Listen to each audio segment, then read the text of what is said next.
Hello अस्सलाम वालेकुम। जैसे कि राजा रानी का एपिसोड 34 का प्रोमो जो है वो लॉन्च हो चुका है। जैसे कि ड्रामे में दिखाया जाता है कि ज़ावियार जो है वो मीरा माँ को लेकर अपने नए घर में आ चुका है। यहाँ पर वो रानी को जो है छोड़ना नहीं चाहता है, क्योंकि उसे ऐसा लगता है कि रानी के साथ कुछ ना कुछ यादें जो है वो उसकी ज़रूर जुड़ी हुई हैं। वो रानी को जो है बार बार बाइकिया के ज़रिए से बुलाता है और उसे पिक एंड ड्रॉप की सहूलत देने का कहता है और कहता है मैं इसके बदले मुआवजा दूंगा, लेकिन मुझे जो है कुछ यादें तुम्हारी चाहिए। बिछड़ने के लिए भी कुछ यादों का होना ज़रूरी है, मुझे वो यादें तो जमा करने दो। रानी जो है वो उसकी बातों में आ जाती है, मजबूर हो जाती है। यहाँ पर जो है वो उसे दिन से लेकर रात तक उसके साथ ऑफिस में जो है घूमती रहती है और वो जो है पूरे दिन का किराया उसे पे करता है। यहाँ पर जो है उसकी एक मीटिंग होती है जिसमें जो है वो और जुनैद दोनों जो है अपनी जो है प्रेजेंटेशन देते हैं, लेकिन ज़ावियार की प्रेजेंटेशन को पसंद किया जाता है, जिस पर उसके चचा जो है सुभान साहब जो है वो कहते हैं कि तुम हमारे बिज़नेस के रास्ते में रुकावट बन के खड़े हो रहे हो। जिस पर वो कहता है कि मैं और पापा तो कभी हम रिश्तों को जो है दरार डालने वाले हक में ही नहीं थे, लेकिन ये सारी रिश्तों की दरारें तो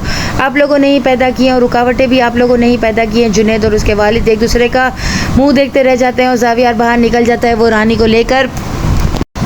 को लेकर अपने घर आता है और कुछ वक्त गुजारता है। यहाँ पर अहमद जो है वो पीछे पड़ जाता है, जो कि राजा है जो बाहर से आया है और वो रानी को जो है ट्रैप करके उसके साथ मोहब्बत के जो है पींगे बढ़ा रहा है और उससे शादी करना चाहता है। यहाँ पे मीरा माँ बार बार समझाती है ज़ावियार को कि कुछ वक्त दो रानी को, तुम दोनों के रिश्ता इतना कच्चा नहीं है, तुम दोनों को कुछ वक्त की ज़रूरत है, वो ज़रूर समझ जाएगी, वो तुमसे मोहब्बत करती है, इसने उस वक्त तुम्हारा हाथ थामा था जब तुम्हें हर कोई मारने पर तुला हुआ था। यहाँ पर चचा और जुनैद जो है वो दोनों जो है वो ज़ावियार के ख़िलाफ़ हो जाते हैं। ज़ावियार जो है अभी भी सोनिया के पास जाता है और सोनिया को कहता है कि मुझे हेल्प करो, मुझे लगता है कि मेरे बाबा को कत्ल किया गया है, तुम्हारे पास ऐसे कोई सबूत हैं या तुम्हें किसी पर शक है तो मुझे ज़रूर बताओ। यहाँ पर रानी को जो है वो राजा गिफ्ट देता है और उसका हाथ थामने की कोशिश करता है। रानी जो है वो राजा की बातों को सोचती रहती है, वो अभी तक ज़ावियार को छोड़ना नहीं चाह रही है। यहाँ पर वो तलाकनामा पर साइन करने का कह ज़रूर रही है, लेकिन ज़ावियार ने भी तलाकनामे पर साइन नहीं किया है, क्योंकि उसे मीरा माँ की बातें जो है वो याद आने लगी है। वो रानी के साथ कुछ वक्त स्पेंड करना चाहता है और अपने आप को मौका देना चाहता है। अभी जो है वो रानी को समझाने की कोशिश करती है, लेकिन रानी जो है वो कोई फैसला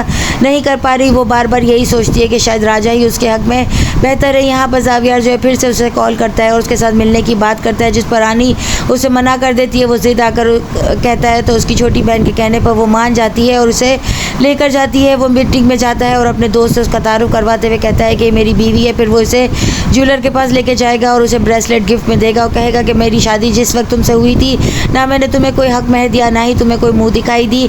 ना चाहते हुए भी रानी वो जो है गिफ्ट ले लेगी और घर आकर अपनी बहन को भी दिखाएगी।